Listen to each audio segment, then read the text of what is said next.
আপনাদের সবাইকে আমার ইউটিউব চ্যানেল বাংলার কৃষি দর্শনে ওয়েলকাম।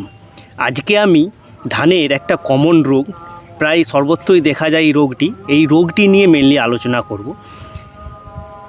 জমিতে রোপণের পরেই দেখবেন জমির পাতাগুলো টক থেকে আস্তে আস্তে হলুদ হয়ে নিচের দিকে নেমে আসছে। প্রায় সর্বত্র আপনারা সব জমিতেই দেখে থাকেন। তো এই রোগটা নিয়ে মেনলি আলোচনা করব। এই রোগটি কেন হয়, কিভাবে এর স্প্রেড করে মানে বৃদ্ধি হয় এবং কিভাবে এইটাকে আমরা দমন করব, সেই জিনিসটা নিয়ে মেনলি আমরা আজকে আলোচনা করব। তো সবার প্রথমে আমরা সেই যে রোগটা জমিতে, আমার জমির পাশে একটা জমিতে হয়েছে, সেটা ভাবলাম যে আপনাদের সঙ্গে এই রোগটা নিয়ে একটু আলোচনা করি। তো সেইটা আমি আপনাদেরকে দেখাচ্ছি, আগে সেটা দেখুন।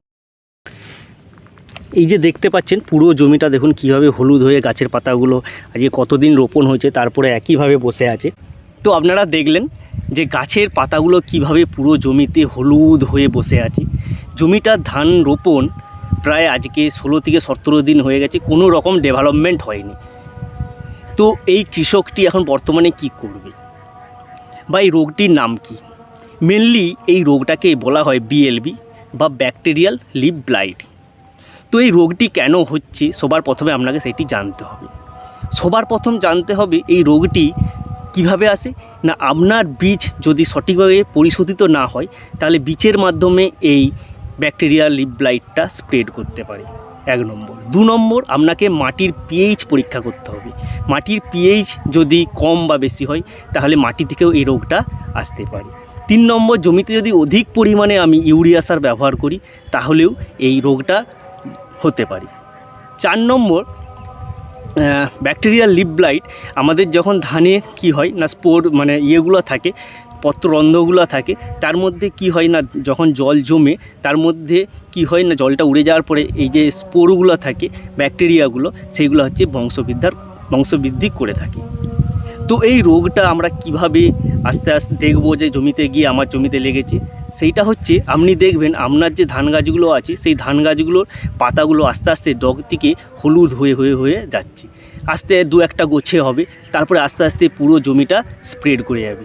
সঠিক সময়ে যদি না আপনি এই জমির বা এই রোগটা পরিচর্যা করেন তাহলে আপনার ফলনে প্রচুর ঘাটতি দেখা দেবে। তো সবার প্রথমে দেখুন এই যে গাছের পাতাগুলো দেখতে পাচ্ছেন, এই যে হলুদ হয়ে গিয়েছে, পুরো ডগা থেকে হলুদ হতে শুরু করবে, আস্তে আস্তে পুরো গোড়া পর্যন্ত যাবে। দিয়ে তারপরে কি হবে, এই হলুদ প্রথমে হালকা হবে, তারপর দেখুন এই যে ডগা থেকে আস্তে আস্তে এই খড়ের মতন শুকিয়ে নিচের দিকে আসবে। দেখুন এইভাবে এই পাতাটা দেখুন এরকম করে শুকিয়ে খড়ের মতন একদম হয়ে জ্বলে নষ্ট হয়ে যাবে। দেখুন তারপরে কি অবস্থা হবে, দেখুন এই দেখুন পুরো পুরো এই গাছটা দেখুন উপর থেকে গিয়ে নিচ পর্যন্ত এভাবে মারা যাবে। দিয়ে দেখুন পুরো এইরকম পুরো নষ্ট হয়ে গিয়ে পুরো জমিটা বসে থাকবে। তাই আপনাকে কৃষি পরিদর্শকের সঙ্গে বা কৃষি আধিকারিক যে আছে তার সঙ্গে আলোচনা করে এই জমিতে কিভাবে কি পরিচর্যা করা যেতে পারে সেইটা আমাকে দেখতে হবে।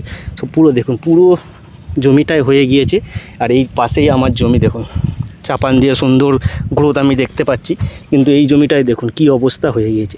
তো সবার প্রথমে কি করতে হবে, যদি আমরা এটা পরিচর্যা করতে যাই তাহলে পুরো এই জমির জলটাকে শুকনো করে এতে কি করতে হবে না, পটাশ সার দিয়ে ভালো করে জমিটাকে ঘেঁটে দিতে হবে, দিয়ে শুকনো করতে হবে।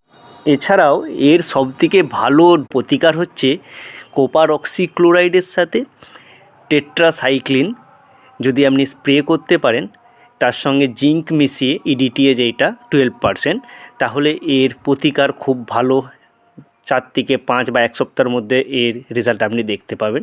যেটা আপনি বাজারে প্লান্টোমাইসিন বা ট্যাগমাইসিন নামে পেয়ে যাবেন, বিভিন্ন কোম্পানি বিভিন্ন নামে। দেখতেই পাচ্ছেন পুরো গোড়া পর্যন্ত লেগে গিয়েছে। সঠিক সময়ে একে না স্প্রে করলে এই রোগ কমবে না, তবে ভয় পাওয়ার কিছু নেই। এটা জমিতে প্রায় ধান গাছে লেগেই থাকে, তবে এইগুলো স্প্রে করলে খুব সহজেই এটার থেকে প্রতিকার পাওয়া যাবে। তা না হলে কিন্তু এই পুরো জমিটা এরকমভাবে আস্তে আস্তে নষ্ট হয়ে যাবে, কোনো ফলন কিন্তু আপনি পাবেন না। তাই চেষ্টা করবেন প্রায় প্রতিদিন না হলেও অন্তত ঘন ঘন জমির ধারে এসে জমির কী রোগ বা কী জ্বালা লাগছে সেগুলো লক্ষ্য রাখার। যদি জমির ধারে এসেন 1-2 পাতাতে এরকম লাগছে তাহলে এই পাতাগুলোকে ছিঁড়ে নিয়ে ফেলে দিবেন, তাহলে এর যে বংশবৃদ্ধি অনেকটা কমে যাবে। তা না হলে একটা জমি থেকে লাগলে একটা জমি থেকে পরের পাশের জমিতে লাগবে, হাওয়ার দ্বারা এই রোগটা ব্যাকটেরিয়া লিফ ব্লাইটটা স্প্রেড করে। তাই সময় থাকতে থাকতে এর প্রতিকার নেওয়া অবশ্যই আমাদের দরকার। তো এই যে রোগটা এই রোগটা আপনাকে নিয়মিত জমিতে পরিচর্যা করতে হবে, দেখতে হবে আপনার জমির পাতায় লেগে মানে গাছের পাতাতে লেগেছে নাকি। যদি লেগে থাকে তাহলে আপনাদের স্থানীয় যে কৃষি আধিকারিক বা যে কৃষি পরিদর্শক আছে তাকে দিয়ে এই রোগটাকে আপনাকে নিরাময় করতে হবে। তো এই রোগটা যদি আপনার জমিতে হয় তাহলে সবার প্রথমে আপনাকে একটা গোছ অন্তত তুলে গিয়ে বা কৃষি পরিদর্শককে নিয়ে এসে জমিতে দেখাতে হবে, দেখিয়ে এর হচ্ছে সঠিক আপনাকে পরিচর্যা করতে হবে। তা না হলে পুরো জমিটা আপনার ফলন আপনি কিন্তু পাবেন না।